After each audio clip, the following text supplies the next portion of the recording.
get a few comments on practice and take questions, and reminder, no live streaming. Well, the biggest thing is had a pretty physical practice. Being Tuesday, it's our day to get after it more than others, and we had a lot of cuts out there today. Had a lot of guys on the ground, and thought that our scout team did a tremendous job trying to give us a picture. Certainly not exactly the same speed that Tech's going to give us, but we got a couple kids that have been on that scout team for 3 years now, and Van Tiff, Erdman, Prather. I mean, those guys are unbelievable at how fast they go out there, and they really try to mow people down. So appreciate their effort and what they do to give us a good picture. We didn't exactly play real well today, but we'll coach off the tape and try to get better at it. And offensively, I thought we had good tempo to practice and got some special teams in as well. Questions? Is it true, Coach, that when you talk about the cut block, you have to deal with that can cause more injuries? That just something that's just out there, rumor? I don't know. Ron Corson's our sports medicine guy, and they do all the studies on it, and they do it on what special teams happen on, where they were saying the kickoff return had a high injury, high rate of concussions. But I don't know any evidence of that. I think you'd have to ask an expert before I know whether or not more people get injured and they go against triple option. I certainly don't think so. I watch other teams play it, and they seem to play hard against it and do well, and not more injuries. Can you give us, having I'm guessing you played some option teams, during your career. Can you give us the first person on what are the challenges as a player, and how did you approach it? Yeah, the challenges are just eye control. Football, to be honest with you, has changed so much in the last 20 years, where everything is RPO driven, zone blocking driven, finesse, 7-on-7s, and that's nothing what this is about. This is about physicality, toughness, get down in the dirt, backyard football. I went and watched my son play a 6-year-old tackle football championship, and I saw the 6-year-old, 7-year-old, 8-year-old teams playing, and that's what they were playing. 11 people in a box, all of them hitting each other, tackling the man with the ball, and feel like a scrum sometimes. And that's what a lot of people don't do. They spread you out. And Tech does a tremendous job making you defend all 53 yards, and they do a tremendous job playing physical. Some guys don't like to be physical. If you don't like physical, you won't like this game. After that first time you played Tech, what'd you do? Was it a little eye-opening, saying, all right, we got to face this once every year. I got to study it. I got to consult with some people. We did a lot of that the first year, because I certainly didn't feel comfortable with it the first year, and we went places, studied with people, did all kinds of things to prep for the first year. We certainly didn't defend it very well, but I think a second-year experience was helpful. There's nothing that I can say we went out and just reinvented the second year. They missed some plays last year, and we had some good players out there playing against it. So, but we visit with people every year, try to get better at third down, red zone, everything. We do the same thing with triple option. We try to visit and get ideas from different people and try to learn. A lot of times, high school coaches are your best weapon because they face it more than college. Everybody makes a big deal about the dive and the pitch man and all that stuff, but that first year you're talking about, you guys probably defended the run better than you did the pass. You had a lot of explosive plays in the pass game. How much stress does this offense put on those back four guys? Oh, tremendous. They ran it good too. They ran for a lot of yards and ran through us, so they did both. But that's when you're in trouble when you start giving up the runs, because it makes you more susceptible to the pass and the play action. Obviously the play action is the scariest thing they got, but it also can be long foul balls and put them behind the sticks as well. Two questions. Yours is a very young defense that's really been maturing as the year has gone on, and then now you have something that's like all their concepts are out the window. Does that make it disadvantageous just having a youthful defense seeing this for the first time? Yeah, there's nothing that carries over, if that's what you're saying. There's no part of our defense. You talk about the growth of our defense, it's not relative to playing Georgia Tech, because other than confidence of playing in a game, there's really nothing that carries over.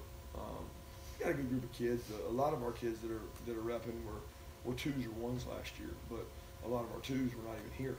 So it's a new learning for a lot of them, but they're adapting. And We don't do a million things. Following to that, you know, we sound a little doomsayer here when we talk about defending. What are some characteristics of this defense that make you think that they can be successful in this? Well, toughness. I mean, physicality, heart. A lot of playing tech is an attitude. It's I want to hit, not be hit. I want to attack, not be attacked. And that's the approach that we're taking with it. I mean, you got to do a great job selling it to your players, and I think the teams that defend it well are the ones that really enjoy playing against it. Can you update us on the injury status of some of the guys? Who? Well, I guess Monty and Cade. Yeah, Monty did not practice today. He's still rehabbing. Cade is able to go. He's not been in contact. He's been out there practicing with shoulder pads and moving around, running, but he's not been in contact yet. And I don't know that we're gonna be able to clear him before the game. And what about? I know you've had Ben on the punch shield, but are you comfortable with him playing on the line yet? Yeah, Ben played on the line. He's Auburn, remember? Right. He played against Auburn. So I'm he's comfortable sprained with his him. ankle. Yeah, he sprained his ankle a little bit, but he's just overcoming 2 obstacles. So it's tough. Who gets to play the scout team quarterback in preparation for this game, and how is he doing? We've had a couple guys out there. Mason's done it for us. We've had Trey Bishop's done it for us. Carly's jumped out there some. Rambo. I was about to ask you about that, how much of the car, because he did that in face by same offense in high school. He did. He does a good job with it, but I mean, he's not out there like pads or anything like that. But he's done a good job helping us and coaching the kids on it. This is a week where y'all make the quarterback live in those drills and kind of thud those guys up too. Yeah, we do periods live and just go out there and play tackle the man with the ball. I don't know any other way to do it, to be honest with you. There's no halfway on it, and our kids like it. They embrace it. They get a little dirty and roll around the ground, and our coaches do a good job selling it. Following up on you talked a little bit about schedule for us tonight. I wanted to ask you about playing a rivalry game the week before an SEC champion. I know there's tradition, but this tradition existed before there was an SEC championship, and you did it at Alabama here. How detrimental is it to have that type of rivalry game the week before the SEC championship? And do you have any influence on scheduling? Is this a game that would be better at the start of the year? I mean, a detriment. I don't know if it's a detriment. It's a schedule. I mean, I look at it as you're going to play a good team every week. What do you think the last game of the year should be? I think the schedule's set up the right way. I mean, yeah, I'd love to play Georgia Tech the first game of the year. That'd be great. But what if you're not in the SEC championship? I mean, you'd like to have a big game to end on to set you up to a bowl game. I mean, I don't think that's that big a deal. I think everybody in the country has a rivalry game to end their season, and then if you're fortunate enough to make your championship of your conference, best wishes to you. You know, you got to go play somebody, and I don't think it's that big a deal. Kirby, you guys had a lot of NFL draft picks that were helped you guys last year to get far in the postseason and all that. These seniors, what did they do to help elevate this program, and what was the buy-in when you came here? Buy-in's been great. I mean, I'll be honest, I don't know the numbers on that class. There was the freshman class when we arrived, but I would argue there's not a lot of them left because it was a really large class. As I remember, they may have signed 30 maybe that year or something. It was a large number. And since we've arrived, whether by transfer, by grades, by dismissal, it seems like that class has really shrunk. But I don't know the official numbers, but the ones that have stayed, the ones that have pushed through, the ones that have bought in, have really helped our program and have a chance to be one of the top 4 senior classes to ever play here, which is pretty incredible when you have a 8-win season in there. Does the message for your program, and I know that you try to keep it consistent every week, but I also understand everybody's human, there's probably some little variations here and there. Is it kind of, at this point in the year, is there an evolution that comes with it that maybe you're stressing one thing, maybe more so, just to kind of make sure that this base is covered? I'm not sure. Just is it different than, come November when you're right here down the home stretch than maybe it was a little bit back in September, October? The players are different. Some are more ready to play. Some are, in different the spots. message really isn't different, but I mean, certainly we have players that are. I mean, I look at guys that played in every game that are freshmen. I look at them as sophomores because they played in every game. Georgia Tech's unique because it's a unique offense. But for our offensive freshmen, they're very experienced. They've played in some tough, heated battles, and this is a big rivalry game. I feel like all the SEC games are rivalry games, and we try not to make one game bigger than the other, because then that sets you up for letdowns. We're trying to be very consistent in our approach, consistent in our message. Y'all go against Georgia Tech less in recruiting than y'all do some of y'all's other rivals? Yeah, sure. I would say we go against them less. We go against Auburn, Florida, Tennessee, and South Carolina a lot more than we go against Georgia Tech, sure. He's gonna remind me. Do you guys do Thanksgiving together as a team? You let them go home. What's the? Yeah, the players have a kind of a 24-hour window. They get to eat with their families and enjoy. We eat together on Friday when they report back. Is there anybody with eligibility left that might be walking Saturday? Or just everyone on the next guy? Yeah, I don't think so. Nobody's come to me and talked to me about that. We've got a big group of seniors that'll be walking, but no juniors that I expect to go walk. When you've got all this free time with no class and everything, how structured is it to make sure they're, you kind of program things up for them that way that they've kind of gotten everything, not so much free time to, not necessarily. Yeah, it's hard. We still have limitations on our time with them, so it's not like we get more time. They have more time, but we don't necessarily have more time. So we have to manage it smart, and we try to schedule out our day where you don't keep them here all day, because that's not really fair to them. But certainly with the team we're playing and the offense we're playing, the extra time that we have for not class, for them not to be in class, it helps the kids that enjoy watching tape and come in and watch extra on their own. They use that wisely.